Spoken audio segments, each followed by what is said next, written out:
Quand la recette de l'intégration des immigrants passe par le fromage en grains, on aime ça le fromage frais, là, qui fait squeak, squeak. Squeeze, squeeze. This is my favorite. le succès de la fromagerie Boivin pour combler ses besoins de main-d'œuvre. Saint-Fulgence fait place aux nouveaux arrivants. Quand on a eu l'opportunité, mon conjoint et moi, venir vivre en région, bien, j'ai sauté sur l'occasion. La région célèbre en grand le jour du souvenir, 100 ans après la fin de la Première Guerre mondiale. Et l'art de rapprocher les jeunes Inuits et non-autochtones de deux communautés voisines du lac Saint-Jean.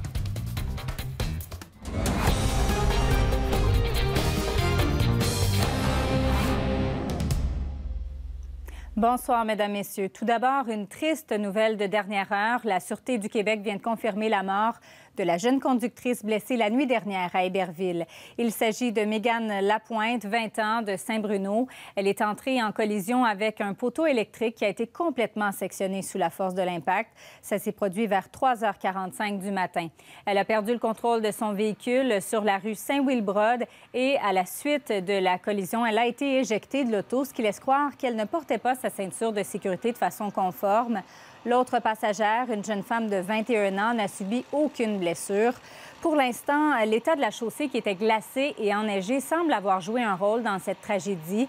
Depuis cet après-midi, de nombreux messages de sympathie circulent sur les réseaux sociaux et bien des jeunes, on le comprend, sont sous le choc. Parlons maintenant de pénurie de main-d'œuvre, comme on le fait presque chaque jour depuis des mois, parce que les besoins sont criants dans la région. La fromagerie Boivin de l'Abbé veut devenir un modèle d'intégration. Elle s'est tournée vers l'immigration, une expérience concluante. Les employés maghrébins et mexicains représentent aujourd'hui 15 de la main-d'œuvre. Des travailleurs qui, vous allez le voir, sont vraiment fiers de produire le fromage en grains de ce fleuron régional. Je leur ai rendu visite à l'usine. Il y a 8 ans, Hassan est devenu le premier travailleur immigrant de la fromagerie Boivin. Le Marocain est arrivé un 14 février, le début d'une longue histoire d'amour avec le Saguenay et son nouvel emploi.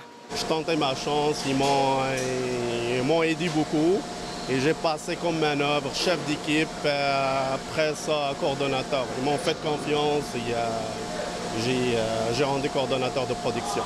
Non seulement il a établi sa famille à l'Abbé, il fait désormais partie de la famille Boivin qui lui a confié la tâche de recruter et d'intégrer d'autres immigrants. J'ai passé par les mêmes étapes, donc ça facilite la tâche pour les prochaines. C'est comme ça qu'il faut le faire. Hassan, c'est un Québécois maintenant, là.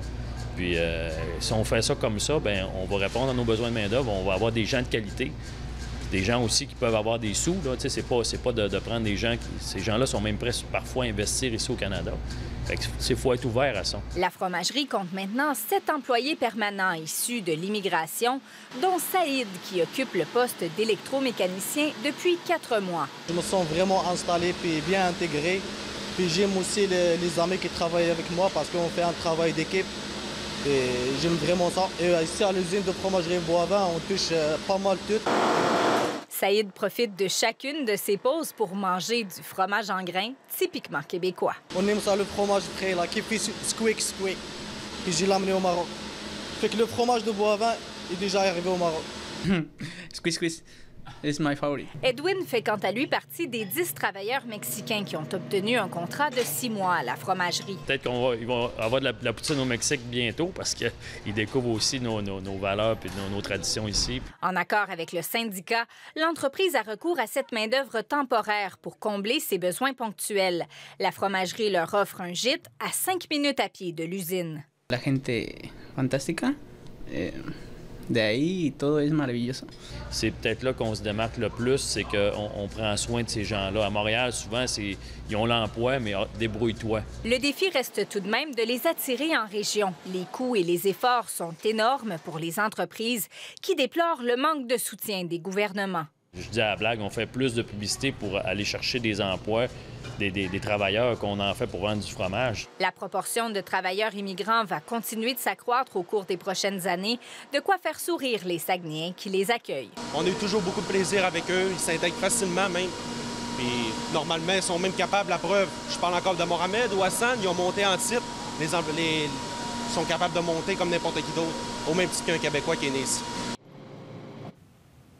Alors que certaines municipalités du Saguenay-Lac-Saint-Jean doivent jongler avec un important déclin démographique, la situation est tout autre à Saint-Fulgence. La municipalité accueille cette année une trentaine de nouveaux arrivants et pour les encourager à bâtir leur avenir ici, une fête était organisée en leur honneur aujourd'hui. Jessica Blackburn.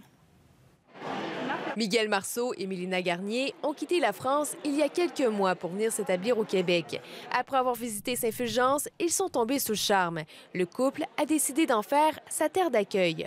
On est venu ici un peu par hasard à Saint-Fulgence. On voulait se rapprocher plus de Chicoutimi, puis comme on a des voitures, voilà, on n'est pas très ville, on est plus village. La nature, moi j'aime pas la ville du tout. En France, j'habitais dans un petit village aussi. On n'aimait pas la ville non plus, donc ici, c'est très bien. Tout comme eux, une trentaine de nouveaux arrivants se sont installés à Saint-Fulgence au cours des derniers mois. La municipalité a décidé de les accueillir en grand en organisant une fête. Une façon de les intégrer, mais surtout de les inciter à rester. La région offre vraiment à ces gens-là le Québec de leurs rêves. Des grands espaces, des gens qui sont faciles d'accès, plein de possibilités d'aller jouer dehors. Puis souvent, finalement, par manque d'informations, les gens vont beaucoup se retrouver dans les grands centres, à Montréal, à Québec, mais parce qu'ils ne connaissent pas les possibilités qu'il y a dans les régions. Et finalement, si on leur fait connaître ce qu'on a à offrir ici, ils vont découvrir le Québec de leurs rêves, finalement. La première raison, c'est qu'on voulait vivre proche de la nature, puis quand même rester assez proche de la ville. C'est sûr qu'il y a un esprit plus communautaire, puis il y a beaucoup d'entraide. La municipalité mise notamment sur le développement de ses services pour être attrayante aux yeux des jeunes familles. Je pense qu'on est attractif dans beaucoup de domaines. Domaine culturel avec la Maison Coupe en deux, cœur de village, le développement de cœur de village, la microbrasserie qui vient de s'installer. On a une belle salle ici, multifonctionnelle, qui sport et loisirs. On n'a pas besoin de se déplacer dans le grand centre urbain. Je pense que quand on a fait le sondage, ça compte dans la balance pour choisir le Saint-Fulgence. La municipalité dressera un bilan de son activité d'intégration. L'objectif est de mettre en place une stratégie pour attirer davantage de nouveaux arrivants au cours des prochaines années. Ici Jessica Blackburn, Radio-Canada, Saint-Fulgence. 150 foyers sont toujours privés d'électricité au Saguenay-Lac-Saint-Jean. Depuis hier soir, plusieurs pannes sont survenues sur le territoire, touchant jusqu'à 3000 clients d'Hydro-Québec. Les rafales de vent qui ont provoqué plusieurs interruptions de courant ont d'ailleurs compliqué le travail des équipes. On dénombre toujours 7 pannes, toutes dans des zones plus isolées. Le courant devrait être rétabli d'ici la fin de la journée, mais pourrait l'être seulement demain matin dans certains secteurs éloignés. Le chef intérimaire du Parti libéral du Québec, Pierre Arcan, sera en visite à Chambord demain. Il y présentera son candidat pour l'élection partielle dans Roberval à la suite de la démission de Philippe Couillard. Selon le journal Le Lac-Saint-Jean, il s'agirait de William Laroche, président du Festival du Cowboy de Chambord. L'annonce sera d'ailleurs faite à Chambord, chez Chalet Spa Lac-Saint-Jean. William Laroche n'a pas retourné nos appels. Depuis le début du mois de novembre, des élèves de Machétéouiatch et de Saint-Prime participent à un projet artistique vraiment inspirant et coloré. C'est un échange culturel entre des jeunes Inuits et non-autochtones qui vise à rapprocher les deux communautés voisines du Lac-Saint-Jean autour des arts. Voici le reportage de Julie Larouche.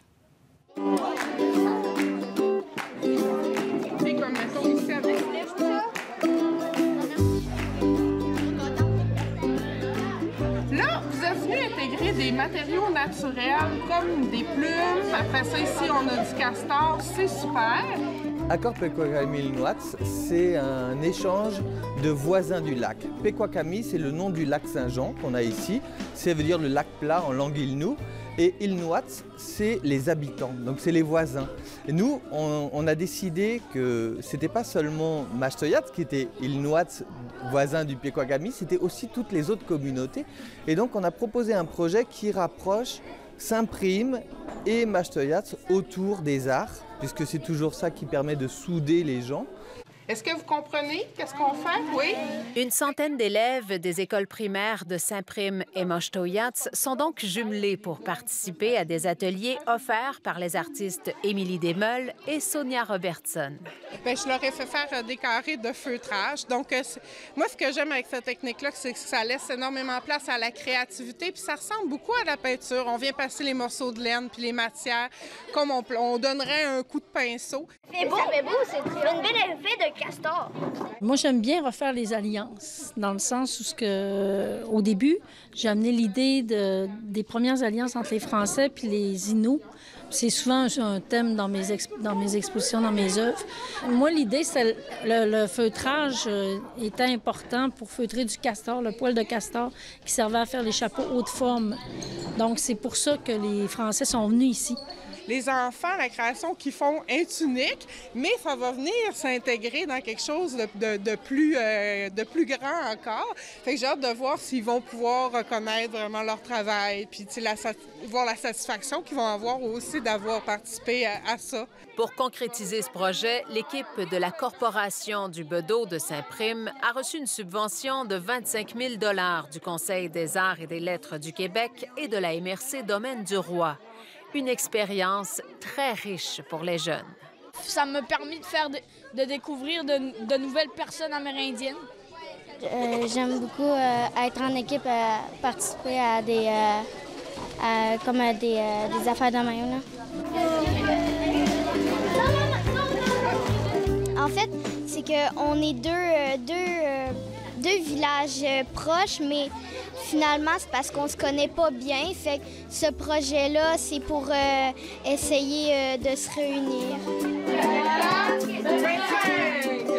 Bon, alors là, je pense que ça va.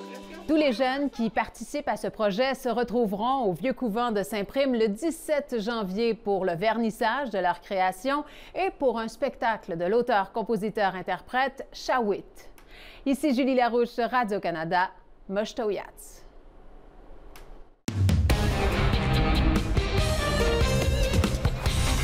Dans un instant, retour sur les cérémonies régionales du Jour du souvenir et un saut à Paris où se déroule le Forum sur la paix.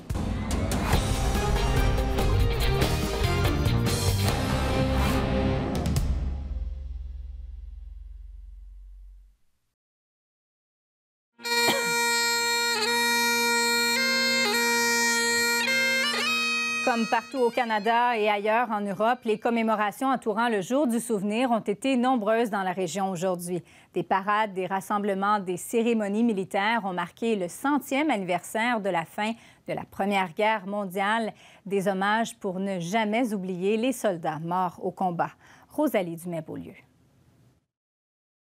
La Première Guerre mondiale est une cicatrice profonde dans l'histoire de l'humanité, une que nous sentons encore aujourd'hui. Dimanche, les cloches ont résonné 100 fois pour marquer chaque année écoulée depuis la fin de la Première Guerre mondiale. Et à travers le son des cloches, on pouvait y entendre les souvenirs de tous les combats, toutes les missions et toutes les vies perdues à la guerre. 1,1 million de Canadiens participèrent au conflit. 44 000 ne revinrent pas. Et la liste de noms funestes s'allongea. Ortona, Normandie, Dieppe. Que ce soit à Chicoutimi, à Alma, à Arvida ou à la base militaire de Bagotville, des commémorations de toutes sortes ont été organisées pour le Jour du souvenir. Des militaires du régiment du Saguenay étaient présents et aussi des forces armées canadiennes et de la réserve navale NCSM Champlain. C'est que le prix de la liberté, on ne le connaît pas au Canada, on ne l'a jamais perdu. Donc notre génération, les générations antérieures ne connaissent pas ça, on ne l'a jamais perdu. Donc, c'est un prix à payer de se souvenir et de geler un petit peu aujourd'hui. Des vétérans se sont déplacés dans un temps glacial. Le 11 novembre permet de se rassembler, de partager et surtout de raconter l'histoire. C'est parce que mon père, Jean Laforêt, était pilote en Europe en 14-18. Ils étaient seulement 3 Canadiens, Québécois. Puis, mon père a toujours été très, très, très attaché à la Légion. Puis, même si 100 années ont passé, les souvenirs ne s'effacent pas. L'avènement des médias sociaux, les réseaux de télévision font que le mot se passe de plus en plus. Puis Les jeunes sont de plus en plus conscients de ce qui s'est passé dans le passé, puis je pense que c'est mieux comme ça aussi. T'sais, ils étaient là quand on avait besoin d'eux, puis aujourd'hui, ils sont là encore, puis on les voit, puis on voit toute l'histoire du Canada à travers eux un peu. Il faut y penser à ça. C'est important, c'est partout. De la guerre, il va en avoir, puis il va toujours en avoir. Pour eux, que ça calme un peu.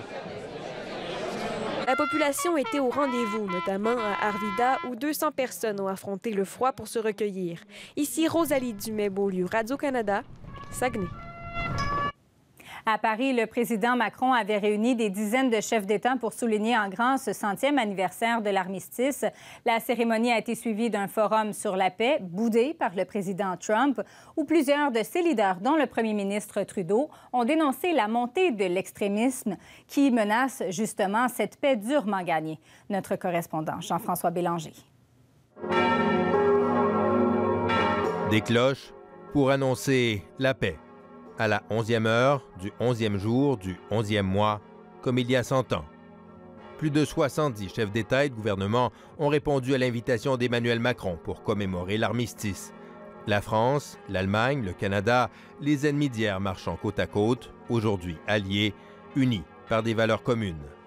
Et puis, une autre image, peut-être symbolique, celle de Donald Trump et de Vladimir Poutine, arrivant seuls après tout le monde. Une cérémonie solennelle, marquée par la traditionnelle minute de silence et l'hommage aux soldats inconnus qui symbolisent les millions de victimes de la Grande Guerre. Une cérémonie également tournée vers l'avenir. N'oublions pas. L'occasion pour le président français d'exprimer son inquiétude face à la montée actuelle des nationalismes et du repli sur soi. Autant de menaces, selon lui, à la paix mondiale. L'histoire menace, parfois, de reprendre son cours tragique et de compromettre notre héritage de paix. Pour le président français, il est urgent de revenir à des rapports plus harmonieux entre les États, de travailler ensemble plutôt que chacun pour soi. Et pour rassembler, Emmanuel Macron a convié ses hôtes dans la foulée à un grand forum pour la paix, l'occasion de renouveler un avertissement. Il faut savoir tirer les leçons du passé. Et nous sommes fragilisés par les retours des passions tristes, le nationalisme, le racisme. Un message réitéré avec force par la chancelière allemande.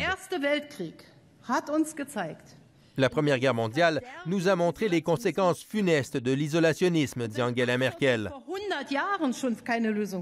Premier ministre du Canada. Justin Trudeau, de son côté, s'est dit inquiet des attaques de plus en plus courantes contre les médias et les institutions démocratiques. Si on regarde l'histoire du 20e siècle, on peut voir que des démocraties où il y a une presse forte, où le citoyen est engagé et conscient, une démocratie libérale, ça ne fait pas la guerre contre une autre démocratie libérale.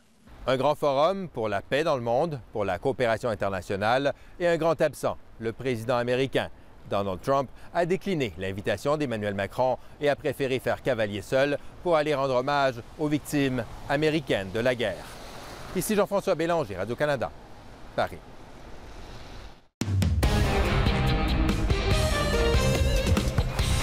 La pénurie de main-d'œuvre oblige de plus en plus de travailleurs à repousser leur départ à la retraite. Sur cette catégorie d'emplois sont à la recherche d'emploi.